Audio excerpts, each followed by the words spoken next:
Graça e paz do Senhor Jesus a todos, que a graça do Senhor seja multiplicada na vida de vocês, de cada um de vocês.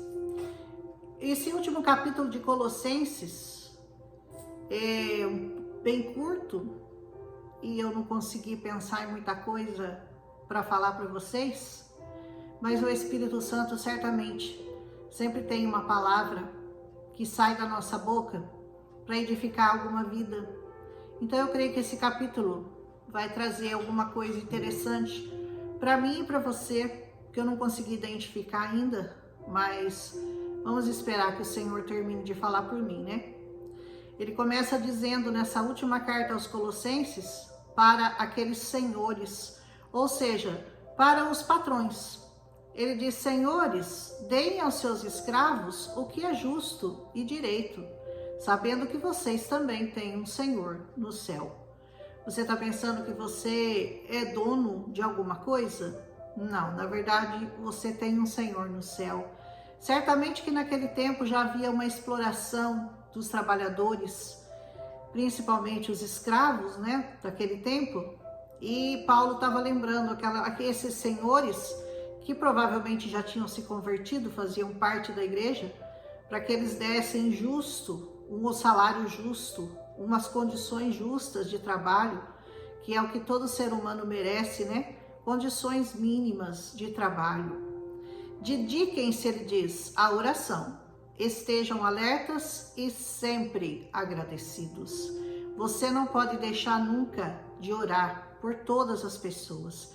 Você tem que estar sempre alerta por causa das astutas ciladas do diabo, e por causa da sua própria carne, por causa do seu orgulho, por causa de alguma coisa que o Senhor quer corrigir em você, você tem que estar sempre alerta ao Espírito Santo para ver o que Ele quer te falar e como Ele quer te corrigir. E principalmente, Paulo volta a falar sobre gratidão.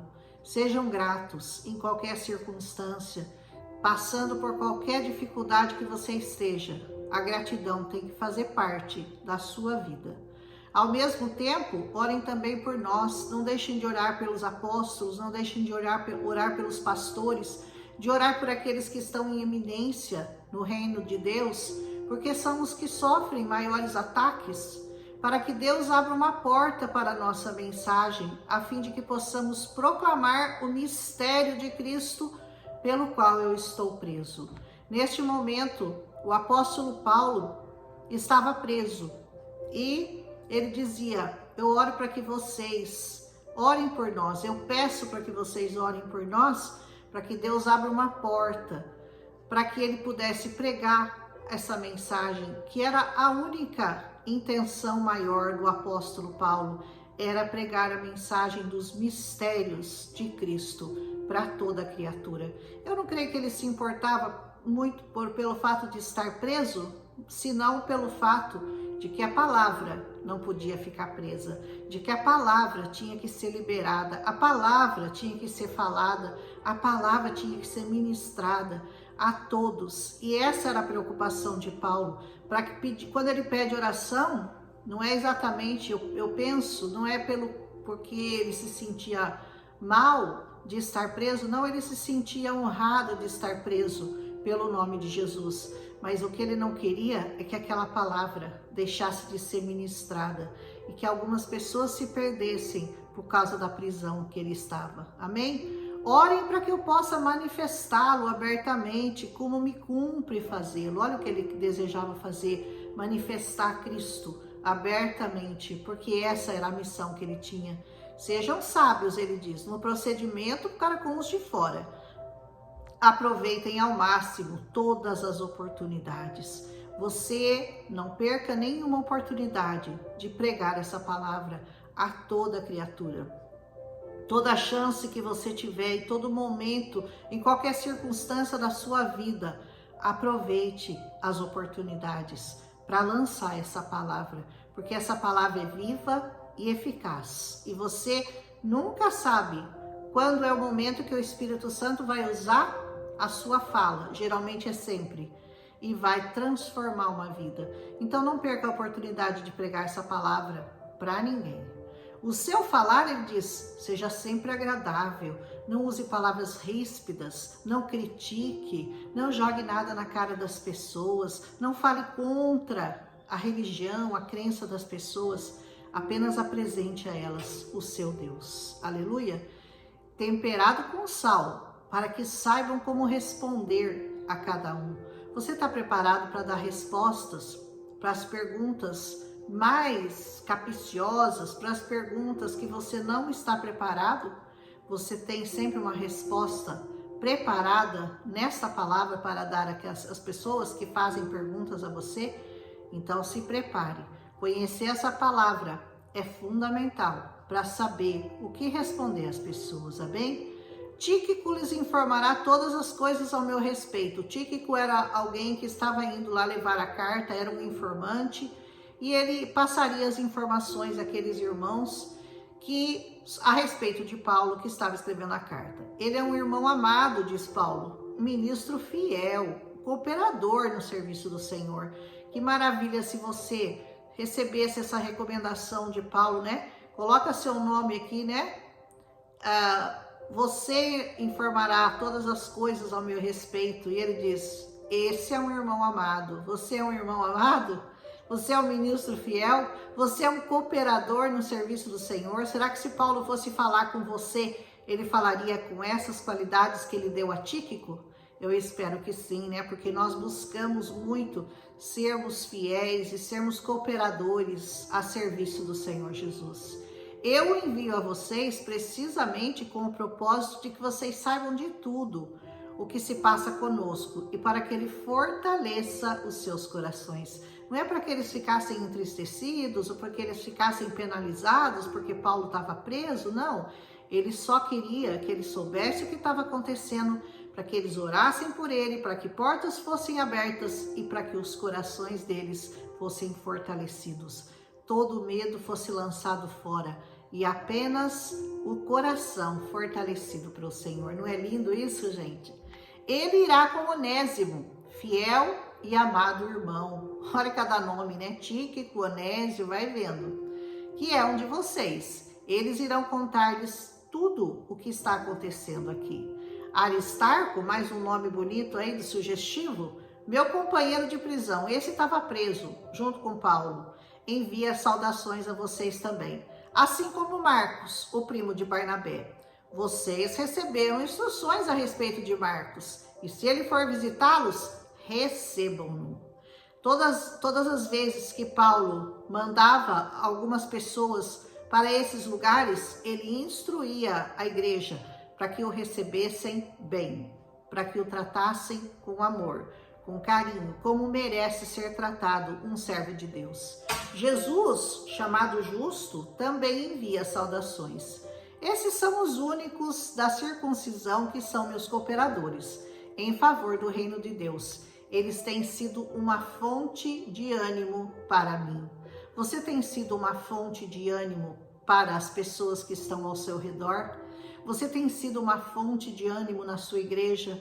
Você tem sido uma fonte de ânimo aí no seu local de trabalho? Você tem sido uma fonte de ânimo aí na sua escola? Aí onde você está? Você tem animado as pessoas? Ou você é daqueles que fica,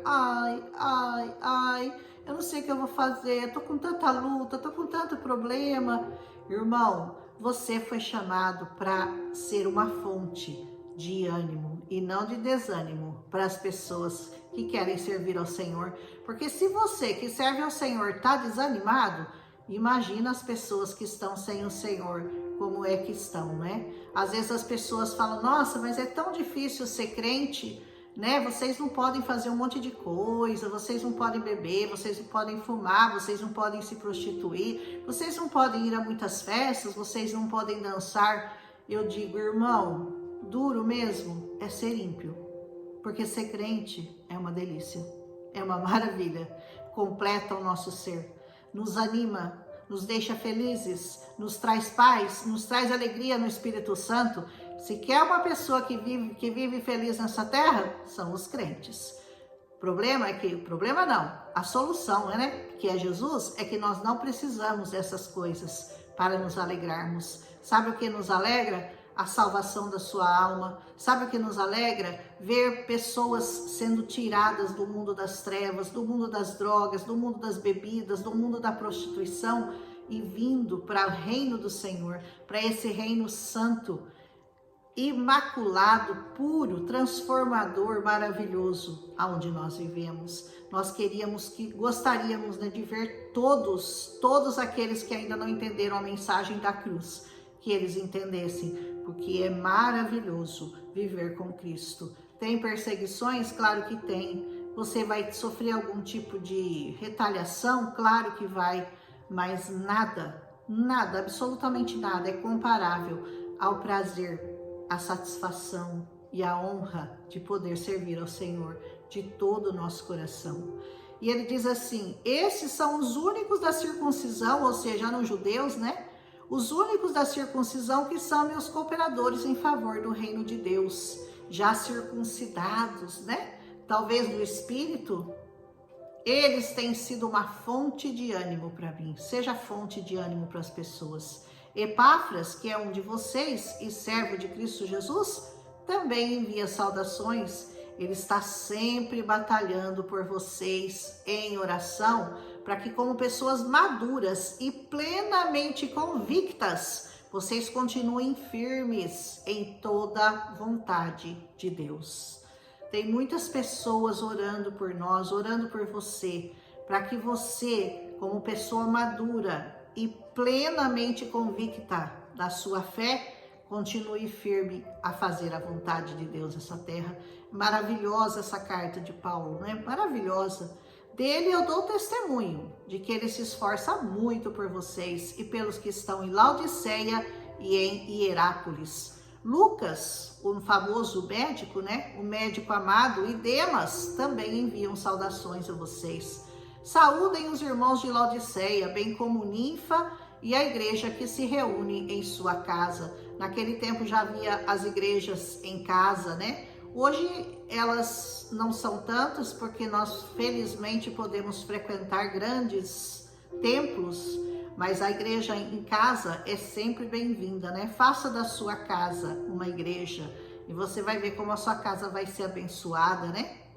Depois que essa carta for lida entre vocês, façam que também ela seja lida na igreja dos Laodicenses e que vocês igualmente leiam a carta de Laodiceia. Ou seja, troquem as cartas, né? As cartas que eu mandei para Laodiceia, leiam vocês. As cartas que eu mandei para vocês, leiam, mandem para eles. Essas cartas que Paulo enviava, elas eram passadas de uma igreja para outra.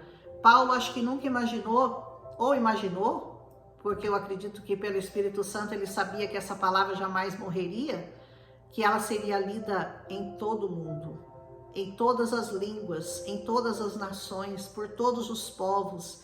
Essa carta dele seria conhecida. Naquele momento ele estava preocupado só que ela fosse lida numa outra igreja, em outro lugar.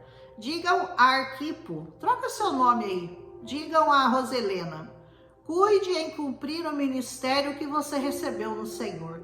Você recebeu um ministério no Senhor? Você é um adorador, você é um intercessor, você é um recepcionista, você é um diácono, você é uma diaconisa, você é um presbítero, eu não sei qual ministério você recebeu do Senhor, mas o Senhor te diz isso hoje, cuide em cumprir o ministério que você recebeu do Senhor.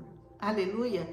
E assim Paulo termina essa carta dizendo: eu, Paulo, escrevo esta saudação de próprio punho. Foi ele mesmo que escreveu. Lembra que algumas cartas ele só ditava e outros escreviam? Essa ele escreveu de próprio punho. Lembrem-se das minhas algemas. Paulo estava algemado, mas nada poderia impedir o ministério de Paulo de crescer, de avançar, como aconteceu, porque nada pode parar a obra do Senhor nesse mundo. Não existe diabo, não existem pessoas, não existe nada. Aquilo que Deus disse que aconteceria, vai acontecer. Na verdade, já aconteceu, né? Porque no tempo de Deus, tudo isso que nós estamos vendo já são tempos passados. Porque a palavra de Deus disse que aquilo que será, já foi. Então, o que você está passando aqui, já aconteceu para Deus. só está acontecendo no seu tempo. Então, Paulo diz, lembrem-se das minhas algemas. Mas ele não reclamava delas, ele tinha prazer, ele tinha honra em servir ao Senhor e ser preso pela causa do Senhor. Lembrem-se das minhas algemas. A graça seja com vocês. Que a graça nesse dia seja com cada um de vocês que estão aí me ouvindo. Que o Senhor possa falar ao seu coração, como falou ao meu, agora, nesse momento, através dessa carta linda aos Tessalonicenses. Aliás, aos Colossenses. Tessalonicenses começa amanhã.